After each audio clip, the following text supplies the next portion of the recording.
V roce 1896 si George Merritt z mužstva Winnipeg Victorias jako první brankář na světě oblékl během finálových bojů o Stanley Cup chrániče na nohy. On i jeho následovníci si je půjčovali z kriketu. Široké chrániče specifické pro hokej se objevily až po roce 1920. Tato firma ročně vynaloží $40,000 na výzkum a vývoj brankářských chráničů. Jejich design se mění každé 2 roky, tak jak přichází nové materiály a konstrukční prvky. Každý chránič je složen ze stovky komponentů. V továrně se používají stovky kovových raznic, které krájí části pro chrániče 15 velikostí. Dělníci umístí příslušnou raznici na daný materiál a hydraulický lis ji protlačí skrz 4 vrstvy materiálu silou, jako je váha 4 slonů. Toto je syntetická vodoodpudivá polyuretanová umělá kůže. Tento stroj také razí různé typy ochranných pěnových materiálů a dělá díry pro různé tkaničky a knoflíky. Zde se řeže lehká nízkohustotní pěnovka, která se používá jako absorbér nárazu puku. Pro sešívání se používají pevné nylonové průmyslové nitě.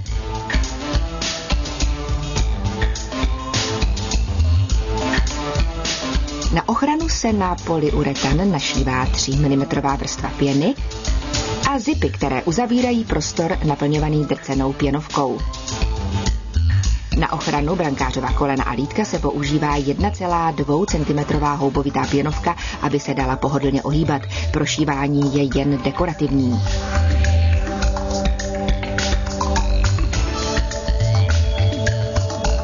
V továrně se na chrániče často vyšívá brankářovo jméno pro případ ztráty. Tenhle vyšívací automat má 12 počítačem řízených hlav. Používá 40 různých barev nití. Každý rok se zde vyrobí 3,5 tisíce párů chráničů. Všechny chrániče jsou ozdobeny i firemním logem. To je vždy podstata komerční dohody mezi ligou a továrnou.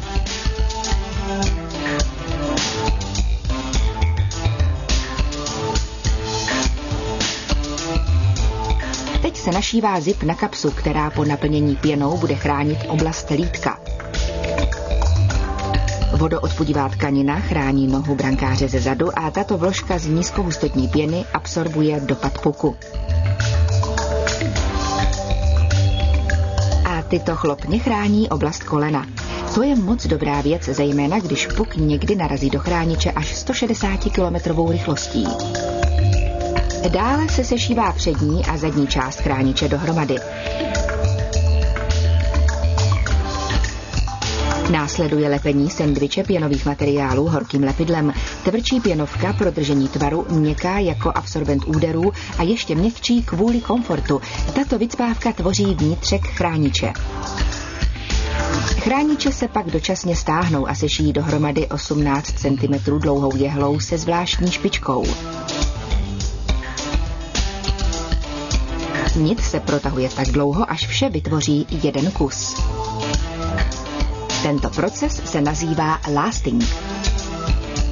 Nyní se naplní přední kapsa chrániče pevnější pěnovkou, aby držela tvar, a měkčí kvůli pohodlí. Potom se upne holení část dohromady a naplní se smotanou pěnovkou. Smotanou proto, že se snadněji stlačuje. Speciálním šicím strojem se pak sešijí vnější okraje krytu chrániče. To je určitě ta nejpoddajnější část celé sestavy, protože se spojují vrstvy až 2,5 cm silné. Aby se udrželi pevně pohromadě, je nutné používat kleště po celých 45 minut, kterých trvá sešití jednoho chrániče. Po odstranění přebytečného materiálu se konce opět zakrývají polyuretanovou umělou kůží. Pruh se přišívá 13 zadními stehy, které dávají chrániči dlouhou životnost. Dále se vkládá vyměnitelný chránič kolena, který lze později vyndat nebo zaměnit. Pomocí nýtovacího stroje se připevní kožený řemen s nastavitelnou nylonovou přeskou. To je velmi důležitá část, protože to je právě to, co poutá celý chránič k noze. A s párem takovýchto chráničů se už směle můžete postavit do cesty každému puku.